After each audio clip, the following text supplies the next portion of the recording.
ఉన్నవి మరచి ముందున్న వాటి కొరకై వేగిరపడుచు. ఇది ఈ సంవత్సరమున ఈ పరిశుద్ధ సమాజ కూటాలకు ఇక్కడ కూడా పక్కన రాష్ట్ర తమిళ్లో, ఇంగ్లీష్లో, తెలుగులో వెనుక ఉన్నవి మరచి. ఈ రెండు వచనాలు ఎందుకు చదవడం జరిగిందంటే, ఈ రెండు వచనాల్లో చాలా వర్తమానాలు ఉన్నాయి, చాలా అంశాలు ఉన్నాయి.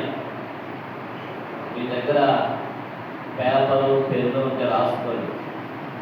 మీరు మరలా ఇళ్ళకి వెళ్ళిన తర్వాత గుర్తుపెట్టుకోవచ్చు. మనకేమంత పెద్ద జ్ఞాపక శక్తి ఉండదు కనుక కనీసం రాసుకోండి. చూడండి, ఇక్కడ రాయబడింది, నేను ఇదివరకే పట్టుకొని ఉన్నాను. 1, 2 అయితే 1 చేయుచున్నాను. 3 వెనుక ఉన్నవి మరచి.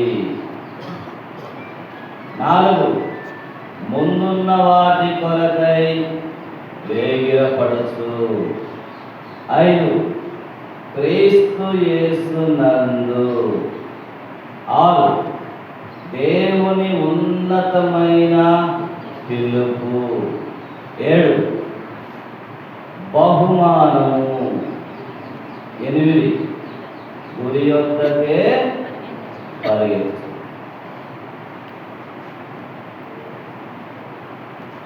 ప్రాముఖ్యంగా వెనక ఉన్నవి మరచి. ఇలా మనం చూసుకొచ్చినట్లయితే దేవుని యొక్క వాక్యములో వెనక అనేటువంటి ఈ మాట బైబిల్ గ్రంథములో 218 సార్లు రాయబడింది. మరచి అనే మాట 62 సార్లు రాయబడింది. ఒకసారి ఒక సేవకుడు చెప్పాడు, ఏమనంటే తిమోతి గారు, ఒక ఆయన ఒక పుస్తకం రాశాడు.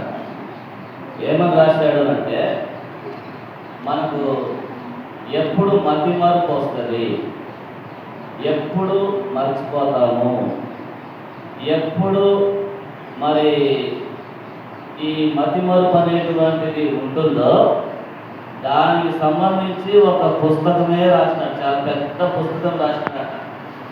ఎక్కడ మర్చిపోతాం, ఎప్పుడు మర్చిపోతాం, ఎందుకు మర్చిపోతాం అనేటువంటిది పుస్తకం రాసి, పుస్తకం ఏడబెట్టాడు, మర్చిపోయినాడు.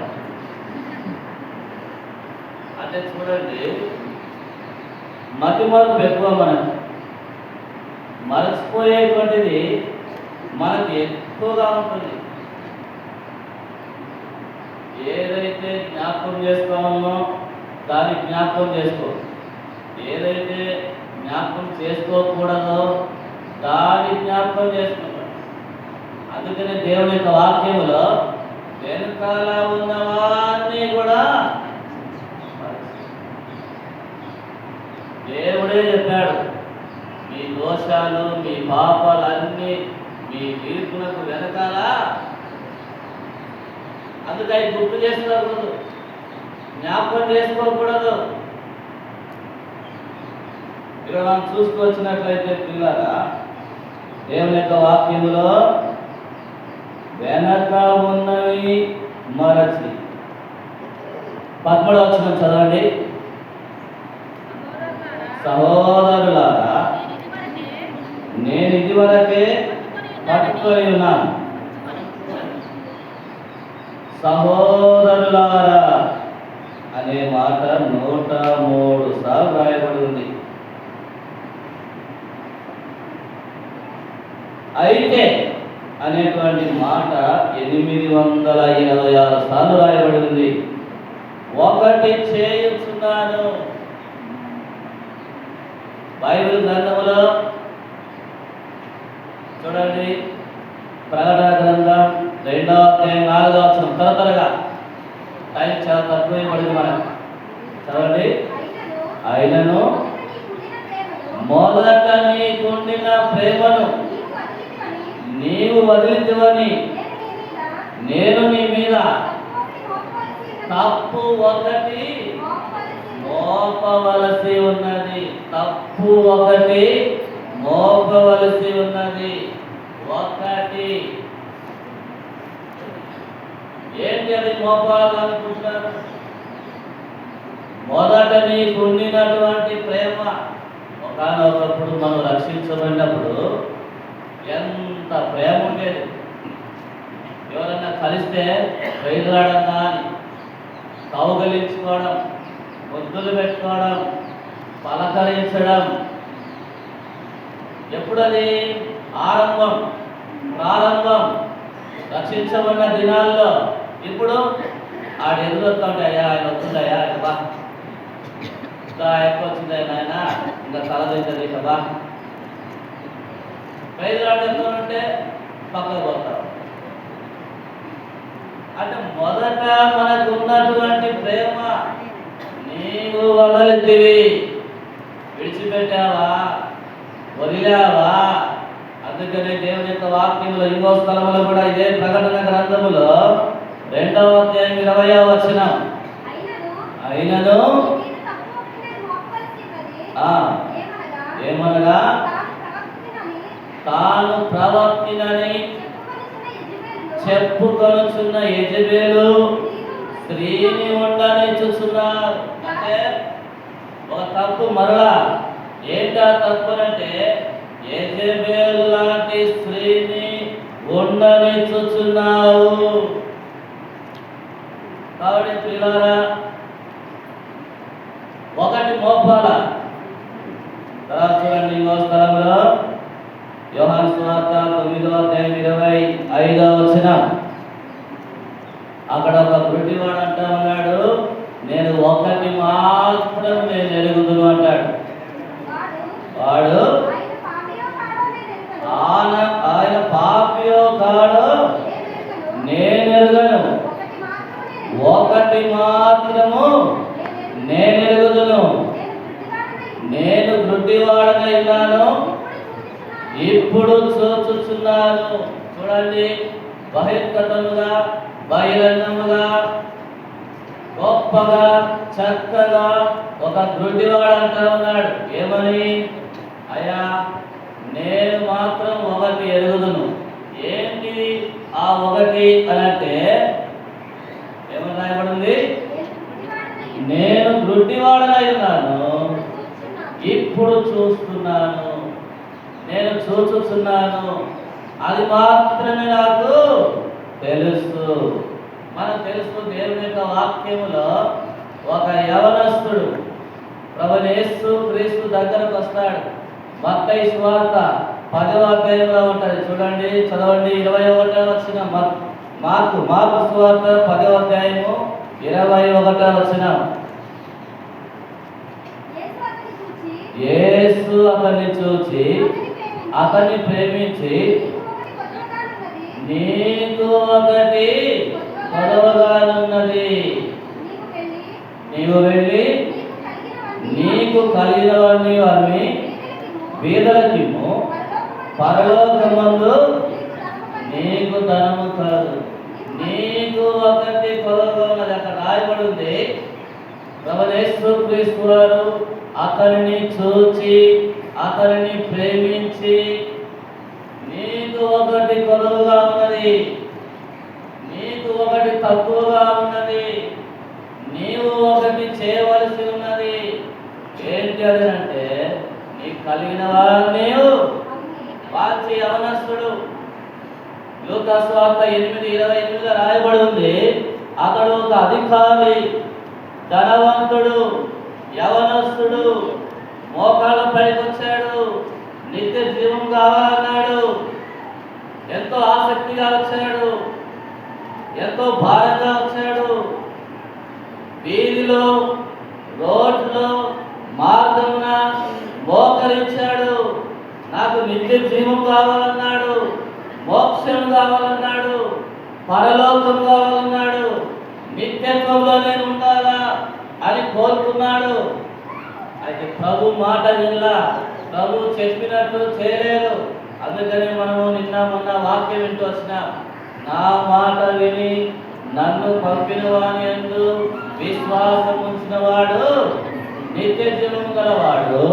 అటివాడు తీర్పులోనికి రాక మరణములో నుండి జీవములోనికి దాటి ఉన్నాను. యోహాను సువార్త 5:24లో రాయబడి ఉంటుంది.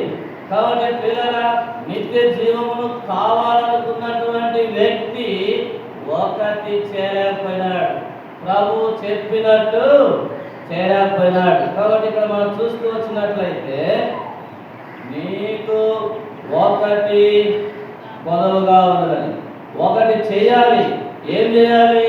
వెనుక ఉన్నవన్నీ కూడా మరచిపోవాలి. ముందున్నటువంటి వాటి కొరకై వేగిరపడాలి. 14వ వచనం, ఫిలిప్పీయులకు రాసిన పత్రిక 3వ అధ్యాయం 14వ వచనం, క్రీస్తు యేసునందు దేవుని ఉన్నతమైన పిలుపునకు కలుగు బహుమానం పొందవలని గురి వద్దకే పరిగెత్తుచున్నాను. ఇక్కడ ఏమని రాయబడిందంటే క్రీస్తు యేసునందు. ఈ మాట బైబిల్లో 19 సార్లు రాయబడి ఉంది. దేవుని ఉన్నతమైన అనేటువంటి మాట ఒక్కసారి, పిలుపు అనేటువంటి 13 సార్లు రాయబడి ఉంది. ఇక్కడ మనం చూస్తూ వచ్చినట్లయితే క్రీస్తు యేసునందు దేవుని ఉన్నతమైన పిలుపునకు కలుగు బహుమానమును పొందవలని గురి యొక్కకే పరిగెత్తుచున్నాను. అందుకని ఒక పాట ఉంది మన సీయోను గీతాల్లో, ప్రభువా గురి యొక్కకే పరిగెత్తుచున్నాను నేను, ప్రభువా గురి యొక్కకే పరిగెత్తుచున్నాను నేను. దీంట్లో చేరడం కూడా ఉంది. వెనుకాల ఉన్నవి మరచి, చాలా అద్భుతమైనటువంటి పాట. అసలు వాస్తవంగా ఈ అంశానికి తగిన థీమ్ సాంగ్ అని ఇక్కడ రాయబడి ఉంది. చూస్తూ వచ్చినట్లయితే క్రీస్తు యేసునందు, పిల్లరా ఇక్కడ ఉన్నటువంటి మనము క్రీస్తు యేసునందు ఉన్నటువంటి వారమేనా? క్రీస్తు యేసులో ఉన్నటువంటి వారమేనా? బయట ఉన్నవారమా? క్రీస్తులో ఉన్నటువంటి వారమా? బైబిల్ గ్రంథంలో అపోస్తలుడైనటువంటి పౌలు పత్రిక రాసేటప్పుడు క్రీస్తు యేసు నందు ఉన్నవారికి, క్రీస్తు యేసు నందు అనేటువంటి మాటలు ఎంతో చక్కగా మంచిగా పత్రికలు రాసేటప్పుడు ఆ పరిశుద్ధులకు, ఆ విశ్వాసులకు, ఆ సంఘానికి రాసేటప్పుడు ఈ పదాన్ని ఎక్కువగా ఆయన ఉపయోగించేవాడు పౌలు అపోస్తలుడు. కాబట్టి ఇక్కడ క్రీస్తు యేసునందు దేవుని ఉన్నతమైనటువంటి పిలుపునకు కలుగు బహుమానం పొందవలని గురి వద్దకే పరిగెత్తుచున్నాను. ఉన్నతమైనటువంటి పిలుపు, పరిశుద్ధమైనటువంటి పిలుపు, దేవుని పిలుపు మనం చూడగలం. పిలుపులలో 3 రకాలు ఉంటాయి. ఒకటి, ప్రయాసపడి భారమును మోసుకొనుచున్న సమస్త జిల్లారా నా యొద్దకు రండి, నేను మీకు విశ్రాంతిని కలుగచేయుదును. మత్తయి సువార్త 11వ అధ్యాయం 28వ వచనంలో రాయబడి ఉంది. ఇది ఒక పిలుపు. ఏం పిలుపు ఇదనంటే, నీవు మారు మనసు పొందాలి అని, నువ్వు రక్షణ పొందాలి అని, నీవు మార్పు చెందాలి అని, నీవు విశ్రాంతిని పొందాలి అని, నువ్వు దేవుని దగ్గరకు రావాలి అని, నీ పాప భారం అంతా కూడా తొలగించబడాలని మారు మనస్సునకు పిలుపు ఇవ్వబడింది. రక్షణ కొరకాయ పిలుపు ఇవ్వబడింది. నీ పాపములు క్షమించబడిన కొరకాయ పిలుపు ఇవ్వబడింది. రెండవది, దేవుని సేవ చేసే దాని కొరకాయ పిలుపు. నీవు దేవుని సేవ చేయాలి, దేవుని పరిచర్య చేయాలి, దేవుని యొక్క సేవ కొరకైనటువంటి ఓ తీర్మానం చేసుకోవాలి. చేసుకుంటావా ఈ ఉదయకాల సమయమున? దేనికో సేవ చేస్తాం. నేను ఒకసారి ఒక స్థలంలో చెప్పాను, ఆవులు ఉన్నాయనుకోండి, మనం ఆవులకి ఎంత సేవ చేస్తాం. దానికి గడ్డి వేయాలా, నీళ్లు పెట్టాలా, దానికి స్నానం చేయాలా, దానికి ఒక మంచి గుడిసె కట్టాలా, దానికి కావలసినంత మేత, తవుడు. దాని కాపరి ఎప్పుడు ఆవులకు సేవ చేస్తాడు. కొంతమంది కుక్కలు పెంచుకుంటారు, కుక్కకు సేవ చేయతా? అసలు కుక్కకు కటింగ్ చేస్తే ఎంత తెలిసిన డబ్బులు? మనకు కటింగ్ చేసుకుంటే 100 రూపాయలు, 80 రూపాయలు. కుక్కకు 2000 రూపాయలు, 3000 రూపాయల కటింగ్. దాని గంటలు ఖర్చు. కానుక పెట్టిన డబ్బులు ఏంటి? కుక్కకు పెట్టమంటే ఎన్ని వేలైనా పెడతారు. దానికి బిస్కెట్లు, దానికి చేయాల్సిన సేవ. మనుషుల్ని కూడా హాస్పిటల్ తీసుకోరు, తక్కువ జ్వరం ఉంటాయి. కుక్కలు మాత్రం నమ్మకంగా చక్కగా దాన్ని బండ్లో కూర్చోబెట్టుకొని హాస్పిటల్ తీసుకొని ఇంజక్షన్ వేస్తారు. కుక్కలకు సేవ, పశువులకు సేవ, టూ వీలర్లకు సేవ, కారులకు సేవ. దేవునికి సేవ చేస్తావా? దేవుని మందిరంలో సాగుపడి, మందిరంలో శుభ్రతలు, ఓట్స్, ఈ సేవలు ఏమంటే తప్పించుకొని తిరుగుతూ ఉంటారు. దేవుని సేవకు రమ్మంటే ఇప్పుడే కాదు, చదువుకోవాలా, చదువైన తర్వాత ఉద్యోగం చేయాలా, తర్వాత పెళ్లి చేసుకోవాలా, తర్వాత పిల్లలు కనాలా, మళ్ళా వాళ్ళని స్కూల్ పంపాలా. ఓరైనా వీళ్ళు చెప్పే సాకులు మా మైండ్ అంటే తిరిగిపోతావు. దేవుని సేవ చేయండి, దేవుని పని చేయండి, దేవుని సేవకు రాండి. ఎంతమంది మనకు ముందున్నటువంటి దైవ సేవకులు, దైవజనుడు భక్త్ సింగ్ గారు చూడండి, సాధు సుందర్ సింగ్ గారు చూడండి. వాళ్ళు చూడండి, ఇదే స్థలంలో మద్రాస్ పట్టణంలోకి వచ్చి దేవుని పని చేసి ఎంత పెద్ద సమూహాన్ని ఏర్పాటు చేస్తారు చూడండి. ఎక్కడో పంజాబ్ రాష్ట్రం అయింది. తెలుగు వచ్చా దైవజనుడికి? రాదు. ఆయన తమిళ వచ్చా ఆయనకి? రాదు. తమిళ రాదు, తెలుగు రాదు.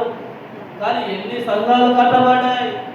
10,000 సంఘాలు పైన హెబ్రోన్ సంఘాలు ఉన్నాయి. దేశ విదేశాలకు ఇదే బిల్డింగ్ పైన ఒక చిన్న రూమ్లో ఉండి ప్రార్థన చేసి ఉపవాసాలు ఉండి సంఘాలను కడుతూ వచ్చాడు, కాన్వకేషన్లు జరుపుతూ వచ్చాడు, యూత్ క్యాంపులు జరుపుతూ వచ్చాడు. ఇట్లా చెప్పాలంటే ఎన్నో ఉన్నాయి. ఆయన రాష్ట్రం వేరు, ఆయన భాష వేరు, అయినా కూడా ఎంత సేవ జరిగిందో చూడండి. నీ ద్వారా కూడా సేవ జరిగించాలని ఆయన ఆశ. దేవుడు నిన్ను కూడా పిలుస్తా ఉన్నాడు. 1993వ సంవత్సరం సెప్టెంబర్ నెల 23వ తారీఖు ఇలాగే ప్రార్థనకు వచ్చాం మందిరాన్ని. దేవుడు మాట్లాడినాడు.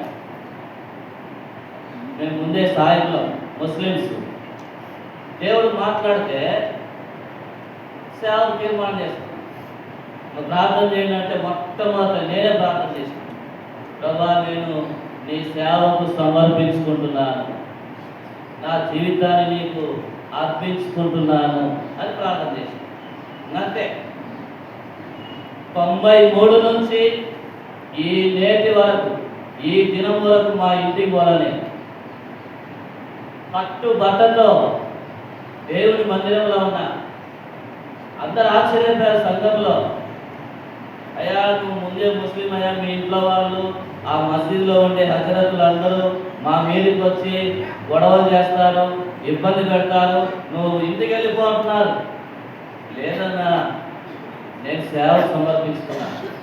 ఏమి తెలియని అజ్ఞానమైనటువంటి దినాలవి. ఆ రోజుల్లో మా ఊర్లో, మా ప్రాంతంలో సేవకు తీర్మానం చేసుకున్న వ్యక్తిని. ఈ దినాన నా తర్వాత 30 మంది వరకు దేవుని సేవకు సమర్పించుకొని అదే స్థలంలో, అదే రూములో, అదే మందిరంలో తరిపినై ఎన్నో పెద్ద పెద్ద సంఘాల్లో దేవుని సేవ చేస్తా ఉన్నారు. చూడండి ప్రియులారా, ప్రార్థనకు వచ్చాను, బైబిల్ పట్టుకొని వచ్చాను, దేవుని మందిరంలోనే ఉండిపోయాను. ఒకవేళ ఈ ఉదయకాల సమయమున దేవునితో మాట్లాడుతుంటే, నిన్ను దర్శిస్తా ఉంటే, దేవుని సేవను చేయాలనుంటే తీర్మానం చేసుకో. వెనుక తిరిగి చూడబాకు, పరిస్థితుల వైపు చూడబాకు. ముందు మన ప్రభు ఉన్నాడు, ప్రభును చూడు, ప్రభు వైపు చూడు. తీర్మానం చేసుకో, అర్పించుకొని జీవితాన్ని. ఇంతవరకు ఎక్కడెక్కడో ఎవరెవరితో ఏమేమో సేవ చేస్తున్నావు, కానీ ఈ దినము నుంచి దేవుని సేవ చేయటం కొరకై, దేవుని పని చేయటం కొరకై ముందుకు రా. అట్లాంటి వాళ్ళు ఎవరైనా ఉంటే మీకోసం మేము ప్రార్థన చేస్తాం. అక్కడ మన బ్రదర్ ఉన్నాడు, కలవండి, ప్రార్థన చేయించుకోండి. నేను ఈ విధంగా సేవ చేయాలని ఆశ కలిగి ఉన్నాను అని. అట్లాంటి వాళ్ళు ఎవరైనా ఉంటే చేతులు ఎత్తి చూపించండి. నేను దేవుని పని చేయాలా, దేవుని సేవ చేయాలా, నాకుంది ఆ ఆశ. మీ హృదయంలో తీర్మానం చేసుకోండి, ప్రభు మీకు సహాయం చేస్తాడు.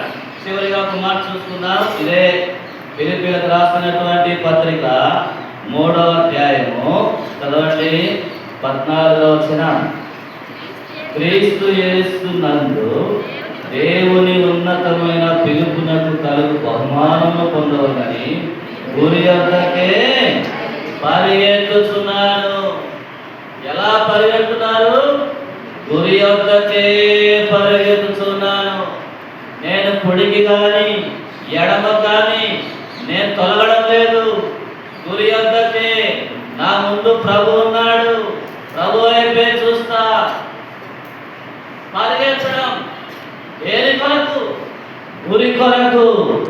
దేవుని యొక్క వాక్యములో కొంతమంది పరిగెత్తారు. చూడండి, చదవండి, అది చూసుకొని ఇంకా మనము త్వరగా ముగించుకొని వెళ్దాం. పరిగెత్తారు. ఎవరెవరు పరిగెత్తారు? అపోస్తల కార్యములు 8వ అధ్యాయం 30వ వచనం.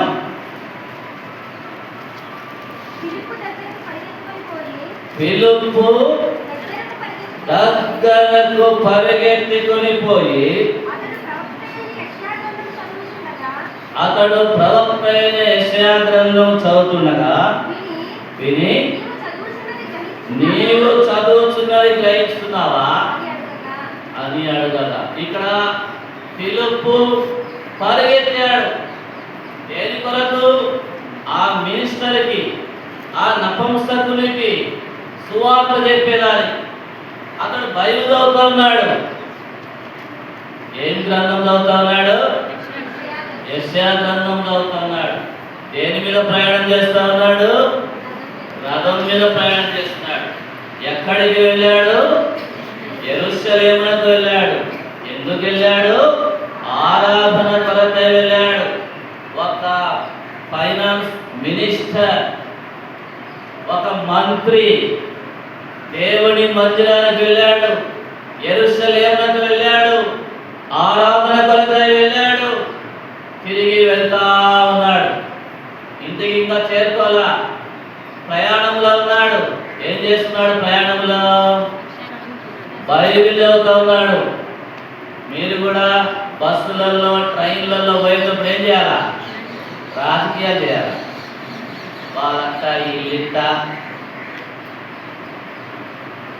ప్రయాణం చేసేటప్పుడు, తిరిగి వెళ్ళేటప్పుడు బైబిల్ చదువుతా ఉన్నాడు.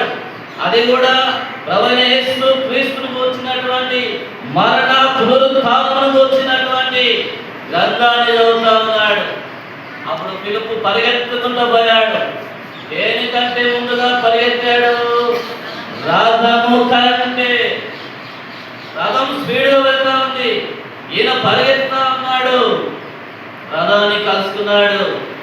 ఆయన చెప్తా ఉన్నాడు, నువ్వు చదువునది గ్రహించుచున్నావా? చాలా మంది బైబిల్ చదివితే ప్రార్థన కాదు. అందుకని మీరు ఎక్కువగా సామెతల గ్రంథం, కీర్తన గ్రంథం మంచి మంచి ఊరికి పైన చూసుకొని చదువుకుంటా ఉంటారు, పోతా ఉంటారు, వస్తూ ఉంటారు. ఆ స్టార్టింగ్ నుంచి ఆది కాండం నుంచి మత్తయి సువార్త నుంచి చాలా వరకు క్రమంగా చదవాలి, చక్కగా చదవాలి, అక్కరగా చదవాలి. నేను పీలేరులో సేవ చేస్తున్నాను. మా దగ్గర ఒక ఆయన ఉన్నాడు, ఆయన హిందూ కమ్మ నాయుడు. రక్షించబడ్డాడు కొద్ది దినాలే, కొన్ని సంవత్సరాలే. ఆయన బైబిల్ చదవడం ప్రారంభించినాడంటే ఇప్పుడు ఆది కాండం స్టార్ట్ చేసాడనుకో, ఆది కాండం మొత్తం చదివేంత వరకు లేడు ఆయన.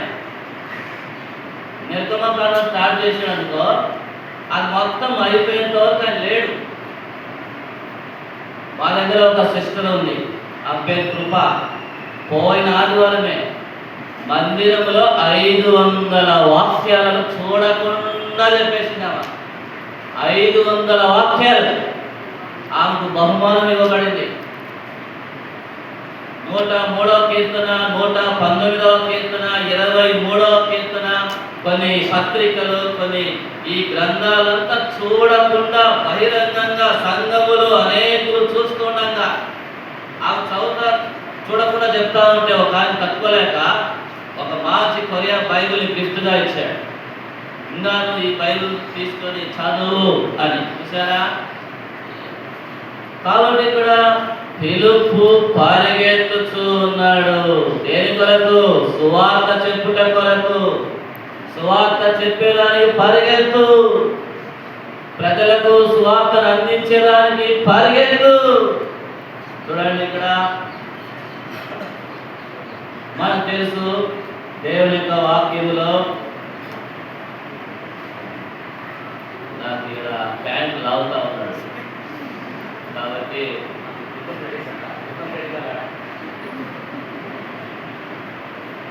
మనకు తెలుసు మార్కు సువార్తలో 5వ అధ్యాయంలో దయ్యం పట్టినటువంటి సేనా వ్యక్తి పరుగెత్తాడు.